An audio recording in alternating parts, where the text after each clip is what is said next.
Donc le but de ce strapping est de limiter la flexion plantaire extrême associée au mouvement de varus.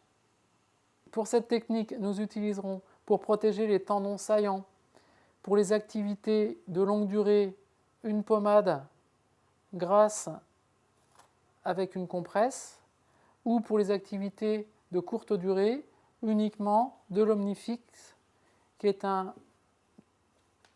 une bande non tissée. Ensuite, pour les embases et nos attelles actives, nous utiliserons la bande Extensa 6 cm, adhésive élastique. Et puis pour renforcer le montage si besoin, l'Omnitape, qui est une bande non élastique en 4 cm. Pour avoir un effet extéroceptif de la bande collée sur la peau, je ne vais pas utiliser de tissu mousse protecteur, mais je vais devoir tout de même protéger les tendons saillants, qui sont ici le tendon du tibial antérieur et le tendon d'Achille.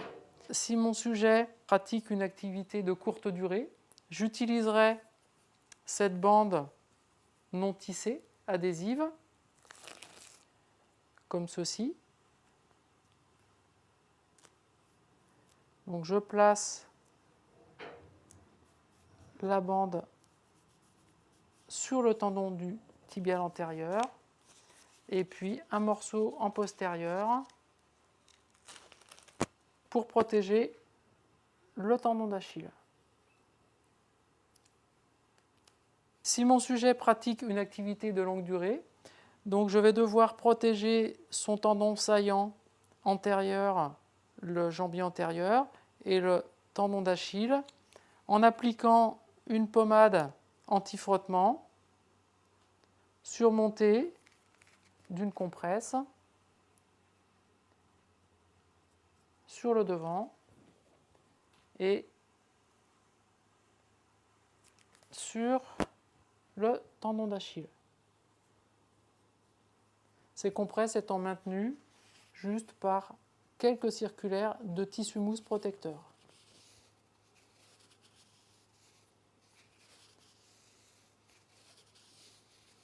Pour commencer, je place une embase en bande adhésive élastique Extensa 6 cm, non tendue, au niveau du tiers supérieur de la jambe.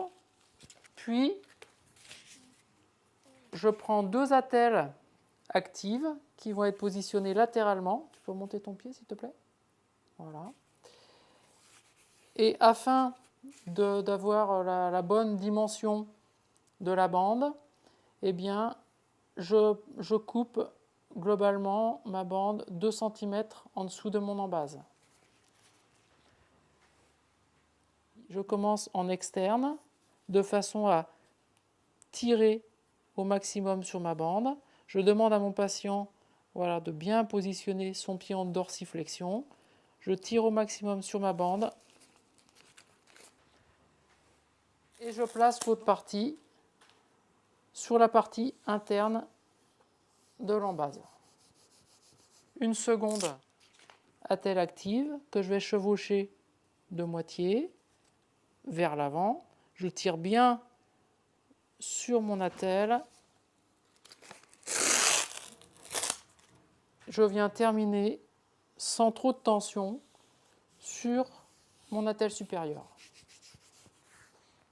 Vous pouvez constater que les bandes côté externe ne sont pas collées.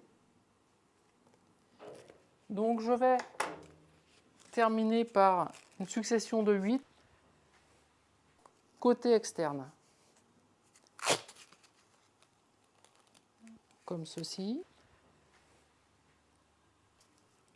Je reviens cravater le calcanéum sur sa partie antérieure.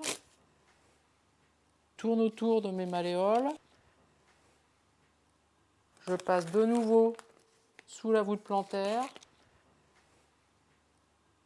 Et là, je cravate le calcanéum par sa partie postérieure.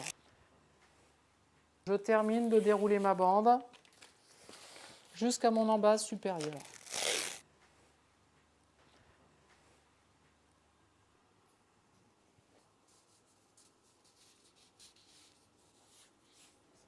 Donc au final, nous devons avoir un passage antérieur qui va protéger le calcanéum et l'arrière-pied dans sa partie antérieure et un passage postérieur. Ensuite, possibilité de renforcer le montage grâce à l'Omnitape, bande adhésive non élastique, où l'on va chercher à retrouver le passage de nos deux bandes élastiques. En externe. Et si besoin est, lors des sports pivot contact, comme le rugby ou le football, la même opération se réalisera en interne.